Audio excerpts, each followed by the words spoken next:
Yo guys, what's up? It's Gaz, and welcome to me with fixed lighting settings in the simulacrum. I have another video for you guys today with the Ceti Lacera. So what we got here is we got a upgrade to the Lacera. It's a little bit different, but it honestly is just a straight up upgrade in my opinion. We're trading about 5% status chance on the normal Lacera for an additional 15% critical chance, which if you know how melees work, all the extra crit chance makes a lot of a difference. If you're going to be running Blood Rush, it's going to make a huge difference in scaling. If you're running any critical chance mod, it's going to be making a huge difference in scaling. So let's compare the two. Lacera is a blade and whip, so not a very common weapon type. And like there's a big blade, and then there's a whip part, and the whip's got like a hook on it you can grab enemies with from far away. As you see here, we have faster attack speed, more critical chance, and slightly less status chance. And it's fine, because this weapon is better than the normal Lacera. So the charge attack for this thing, it's gonna the first one's gonna throw out the hook, and you're gonna pull an enemy in or knock them over. So when you knock them over, you can actually do a ground finisher on them, and it does a lot of damage. So that's pretty fun. It also looks really cool in my opinion. Grab that guy, knock him over. The secondary charge attack is like a spin around with another like hook throw, and those both, like the second one does a lot of damage. The first one's mostly for the CC. So I'm gonna show you guys 3 different builds today. Do keep in mind though, I am not a person that runs Blood Rush or Weeping Moons because I don't like focusing on combo based builds. Everything on here is going to give you the upfront damage right away. So we're running Sacrificial Steel to take our 20% critical chance to 64. If you're running the Arcane Avenger Arcane, this will get you to 109% critical chance before you're using any kind of Gladiator stat stick or anything like that. So yeah, that's the general gist of this.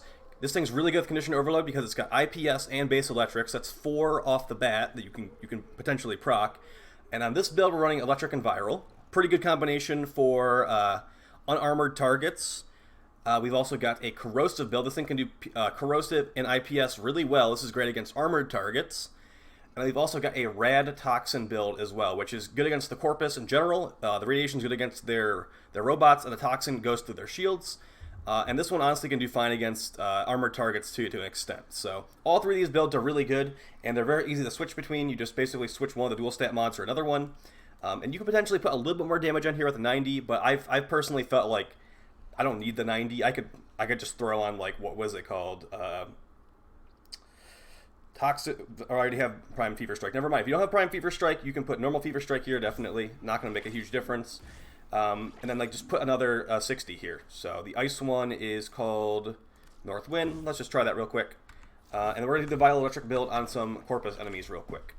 Level 170, because just remember, guys, I'm showing you this because if you can kill a level 170, you can definitely kill a level 80. That's the general gist of how I'm looking at these things.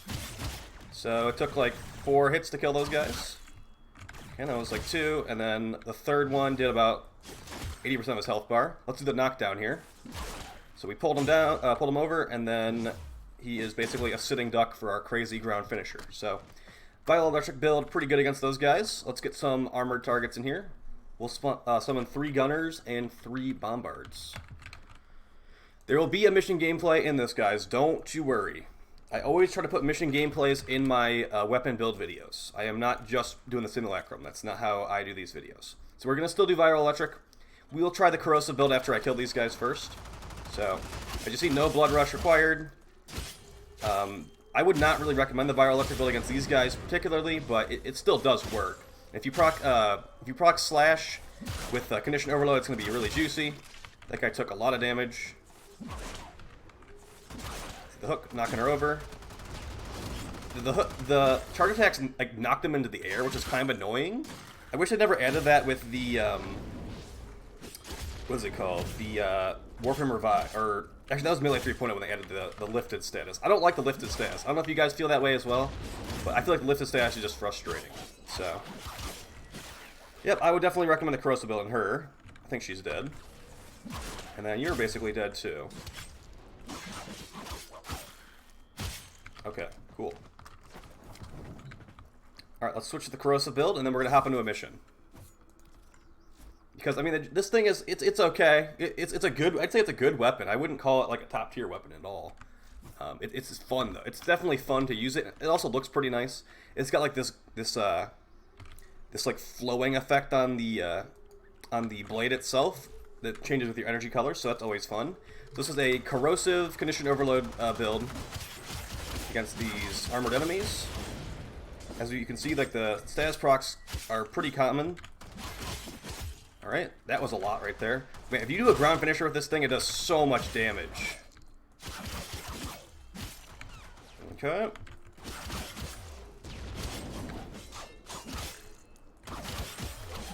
Yeah, I know that the simulacrum is not realistic gameplay, guys. I just do this because, like I said, if you can see an enemy in here, you can kill him, that's gonna be, you're gonna be able to kill level 80 like nothing at all, so. I wouldn't recommend corrosive against the bombards, though. That's for sure. It can still get the job done, but it's less effective than versus these gunners, just because they're armor type. Okay. And he is dead. Alright, cool. So let's hop into mission here. I'm going to put on Avenger as well, so you can see how that runs. And let's do the Rad Toxin build, since I haven't shown that one yet. By the way, I always run Avenger nowadays, guys. That's one of the top tier arcanes, in my opinion, after the changes. So we'll do Rad Toxin. This will be against the Grenier, so it's not exactly a perfect Grenier build, but it's definitely going to get the job done, so. Hopefully this is not a Ambulus mission, because you know how much I hate Ambulus on this channel. I really don't like Ambulus at all. It takes forever to do. By the way, this comes from the Scarlet Spear. I'm sure you knew that if you're watching this video. It costs 20,000 credits, which is not really as bad as it seemed at first. Alright, so we're going to be looking for Exterminate Earth. Perfect. By the way, guys, the way I fixed the lighting issues in the Simulacrum, which was god-awful, by the way, I took the advice of someone that commented, Z3K3. He says that in the options, enable high dynamic range and adaptive exposure. I had those disabled because those settings used to bug out the lighting in Fortuna. So I've had those off for a really long time, but since they added this new Simulacrum room, you actually have to change your graphic settings. Oh, at least I had to change my graphic settings to make it not look completely dark, so. There you go. Thank you to Zeke for that one. Alright. This is Rad Toxin. Oh, by the way, the hold combo for this thing is terrible. This is what the hold combo is. You just keep swinging this thing around.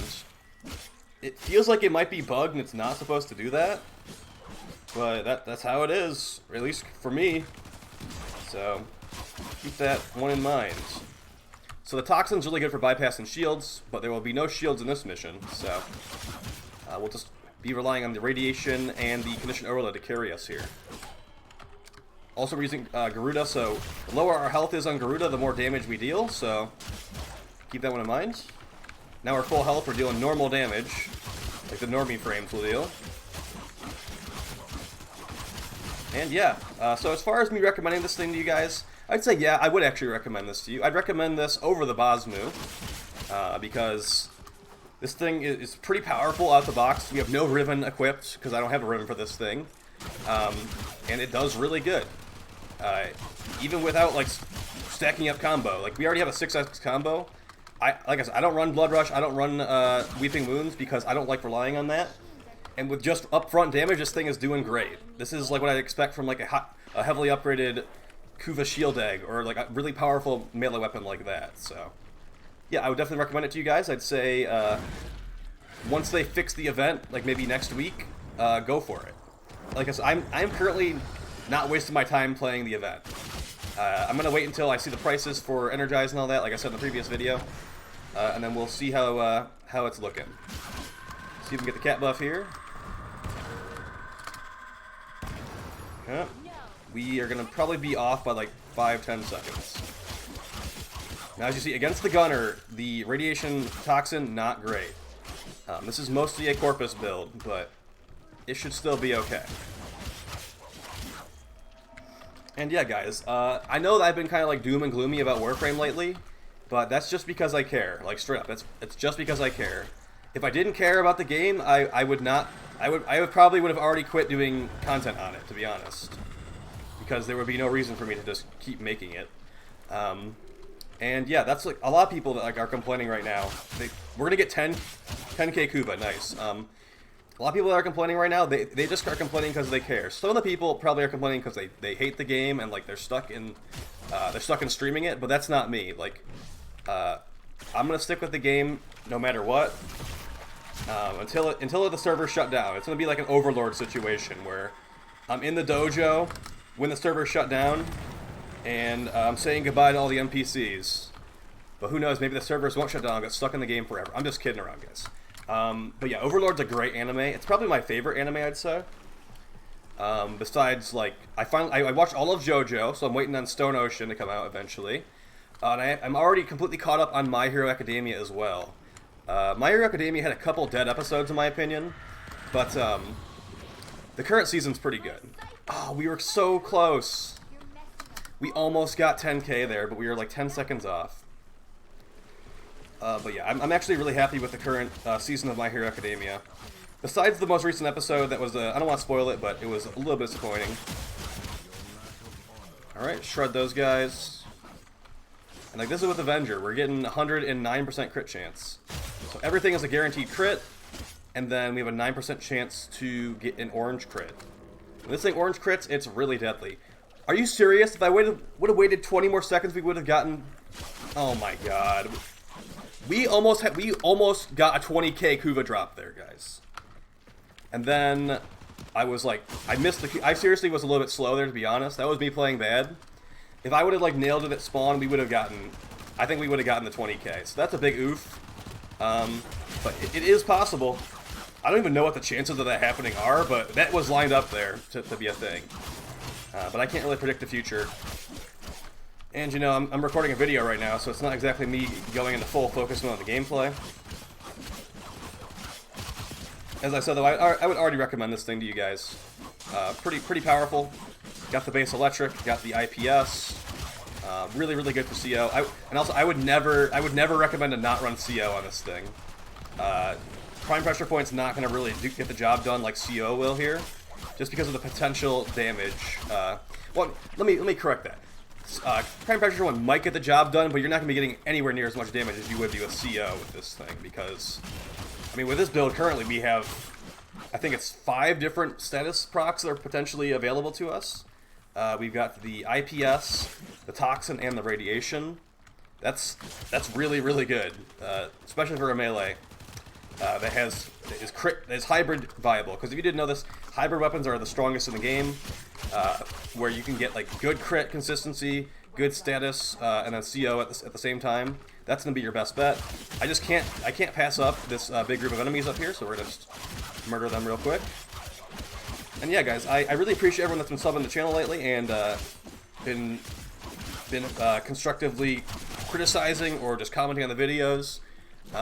Like I said, please sub to the channel if you've been enjoying the videos. If you're just someone that comes by and comments and isn't sub, please sub, because I'm trying to get to 10k subs. I would really appreciate that. So, but like I said, if I didn't earn your sub, definitely don't sub. Maybe wait until there's a better video that you're like, well, oh, Gaz has been grinding hard on these videos and doing a good job, but you know what? It's this video, the one where he's making a delicious sandwich. This is the video that finally tipped me over the breaking point. I'm going to sub finally. So until that happens, we'll see.